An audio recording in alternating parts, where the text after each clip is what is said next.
What's up, everyone? I'm back. Coach Tyler is here, and I am going to talk about how I am staying, well, at least how I'm trying to stay close to competing in my first novice bodybuilding show.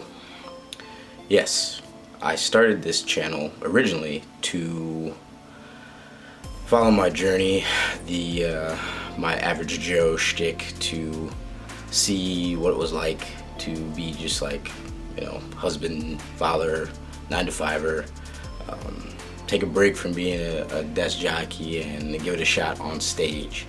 Well, as we all know, times have gotten a little interesting and gotten tough, and training has been not really an afterthought, but it hasn't been priority at this particular time.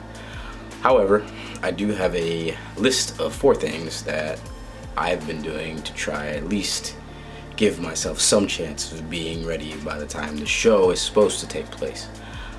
So let me get to that right now. I'm gonna get to that right now. The first thing is trying to mix up my workouts. I actually have some videos on this channel where I'm doing some stuff with kettlebells. I had never really used kettlebells all that much. I practice with them just to know how to tell other people. I'm a personal trainer myself. Just to use them and really get a feel for them, learn some exercises, and be able to tell others how to use them, do the form correctly, and go from there. However, I did not realize how intense a kettlebell workout can be when you have a 53-pound kettlebell. So that's been pretty much my replacement for any heavy lifting I would have done in the gym without having the gym. So I've been doing a mix of volume and heavy with that kettlebell, using resistance bands, using body weight exercises. I actually have an easy bar now that I've been just hammering out curls, trying to make sure I don't lose too much size on my arms, and push-ups, pull-ups, anything. I'm just a combination of everything, changing the grip with the supine grip versus other grips, like anything that I can do to just try and keep the muscle guessing. So that's one thing I've been doing. Well, the second thing that I've been doing is drinking as much water as possible. It's a lot harder to drink a gallon, 2 gallons of water a day when you're really just sitting around the house.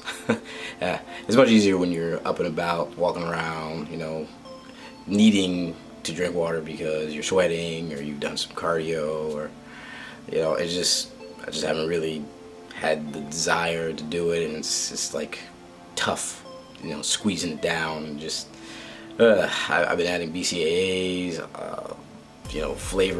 water flavor things, stevia, as many ice cubes as possible, make it cold, or sometimes room temperature, anything to try and get my mind, trick my mind into being able to drink this water that I need to drink, because we all know how crucial water is to your metabolism and also to weight management and weight loss.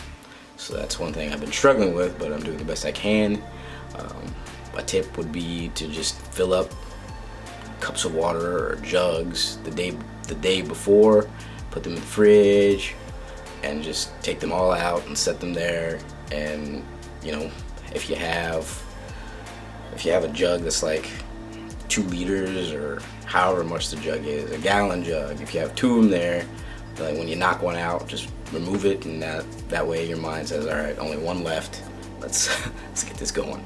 So that's one thing I've been struggling to tackle, but I'm doing the best I can. No excuses, gotta get it done. Another thing is portion control. Now, this is a problem for most people, especially the average Joes that I talk to and address on this channel and in real life. Portion control is a big reason why people get overweight, and this is why our society is overweight. We just don't seem to understand that you can't eat 6,000 calories a day, burn no calories, and wonder why you can't fit in your favorite pair of pants anymore. It really shouldn't be a mystery, but for some reason it still is. Anyway, I've been trying to make sure I keep my portions under control.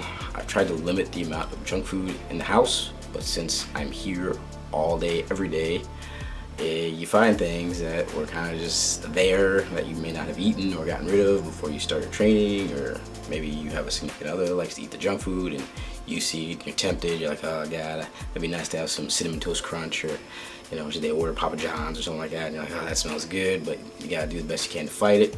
Or you have some, you go outside, you jump some rope, or you walk up the stairs, or walk around the block, or do something to burn it off. You just can't sit there and just keep absorbing all this bad stuff and not do anything about it, because that will just knock you right off the wagon that you were on. So I've been trying to do the best I can with that. It's tough being in the house all day, but the best way you can do it is to just not have too much junk in the house. That's really the easiest way. You can't miss something that you don't have it or you don't see. So that's one thing that I would suggest to people. I think that's number 3. Another one is I have been just binge watching inspirational videos. I've been watching old school Ronnie Coleman. I've been watching Jay Cutler. I've been watching a lot of the golden age bodybuilders. I've been watching, you know, people eating. I've been watching, you know, the inspirational, motivational videos of why you should, you know, be huge or get lean.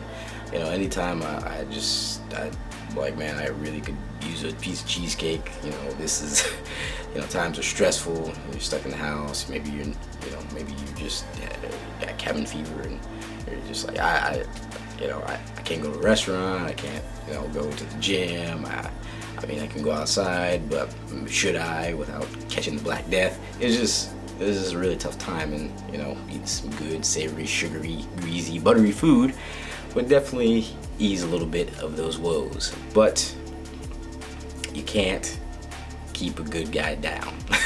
So you gotta just figure out a way to get yourself motivated. And for me, it's to watch these, you know, these old school monsters, you know, powering through all the obstacles that they had, because they too, you know, a lot of those guys worked regular jobs. They worked, you know, multiple jobs, you know, and they weren't getting anything or anywhere doing bodybuilding, and you know, they kept up the grind no matter what.